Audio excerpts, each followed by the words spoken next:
అక్కడ ఇంకా షాపింగ్ అయిపోయిన తర్వాత డిన్నర్ టైం అయిపోయిందనమాట. సో హోటల్ రామ అని చెప్పేసి అక్కడనే హాసన్లో ఉంటుందండి. ఆల్మోస్ట్ 2 కిలోమీటర్స్ ఏమో ఆ షోరూమ్ నుంచి.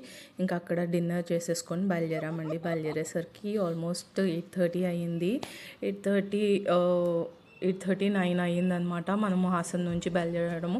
ఇది మేము ఆన్ ది వే వెళ్ళేటప్పుడు అండి ఒక యాక్సిడెంట్ జరిగింది. ఇది ఘాట్ రోడ్ అనమాట. ఆయిల్ ట్యాంకర్కి ఇట్లా గడ్డితో ఉన్న మొత్తము ఒక లారీ ఆపోజిట్ సైడ్ నుంచి వచ్చేసి గుద్దేసిందనమాట. అది ఇట్లా కర్వ్ ఉంటుంది కదండి ఒక ఎడ్జ్, ఆ ఎడ్జ్ దగ్గర అయ్యిందండి accident. Almost 4-5 kilometres traffic jam అనమాట.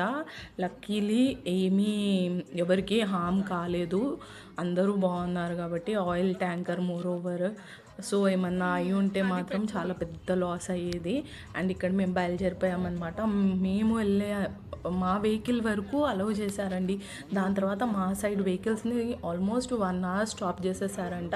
మేము వెనకకి తిరిగి చూస్తే ఒక్క వెహికల్ కూడా కనిపించలేదు. ఇది మొత్తం ఫారెస్ట్ ఏరియా అనమాట. Ghat road and forest area. ఇదంతా ఆయిల్ ట్యాంకర్సే అండి. మీకు కనిపిస్తున్నాయి కదా ఇక్కడ లారీస్ అన్నీ ఆయిల్ ట్యాంకర్సే అనమాట. ఆల్మోస్ట్ 3-4 కిలోమీటర్స్ వరకు ఉండే అండి ట్రాఫిక్ జామ్ అదర్ సైడ్లో.